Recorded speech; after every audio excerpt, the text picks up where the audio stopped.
Hello बच्चों, कैसे हो आप। तो आज हम स्टार्ट करेंगे एनसीईआरटी क्लास 12 मैथ का chapter 1 exercise 1.1 relations and functions का क्वेश्चन 2।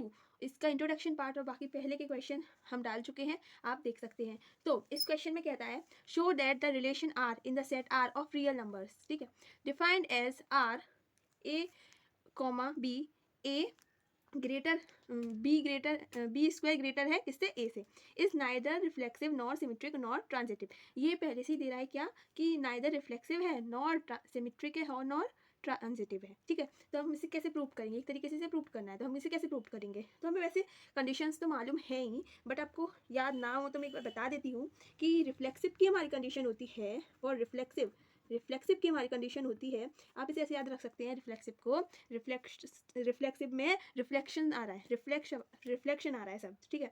तो एक्स और वाई की वैल्यू सेम नंबर होगी, यानी एक्स और वाई में सेम नंबर की रिफ्लेक्शन होगी, ठीक है। तो एक्स और वाई में सेम नंबर की रिफ्लेक्शन होगी जो कि आर में बिलोंग करती हो, उसे हम रिफ्लेक्सिव कहते हैं, जैसे कि आपको पता है। तो मैं आपको बस एक तरीके से रिवाइज करा रही हूँ, ठीक है। तो सिमेट्रिक की कैसे होगी, सिमेट्रिक के लिए आपको पता ही है कि ए कॉमा बी और b comma a belongs to R होना चाहिए। और फॉर ट्रांजिटिव के लिए क्या होना चाहिए, ट्रांजिटिव के लिए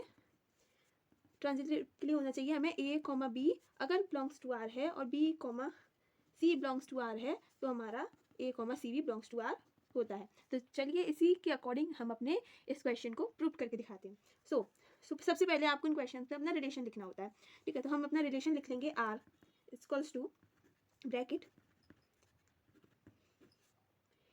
ठीक है, ए एज इट इज हम ऐसा कैसे लिख लेंगे,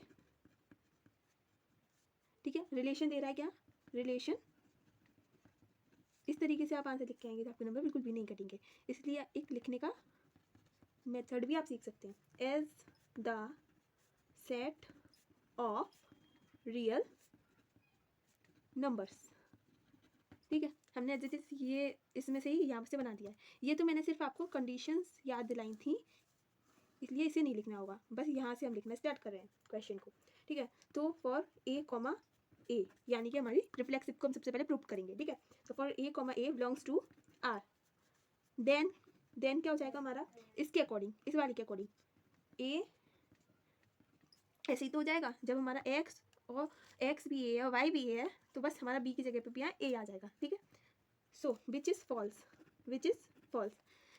कैसे बड़ा हो सकता है, ये भी ए है, मान लो ये 2 है और ये 2 है, 2 का स्क्वायर क्या हो जाएगा 4।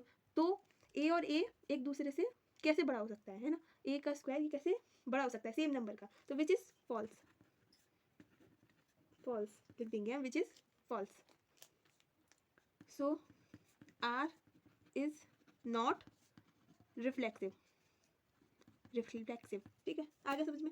अब देखते हैं ए बी, अब फिर बाद में हम सिमेट्रिक को प्रूव करेंगे। A B A belongs to R है, then A B square and इसके अकॉर्डिंग और इसके अकॉर्डिंग कुछ इस तरीके से हमारा आ जाएगा b a square, okay. It is false, ये भी हमारा फॉल्स हो जाएगा, ये भी हमारी कंडीशन सेटिस्फाई नहीं कर रहा है, ठीक है। It is false.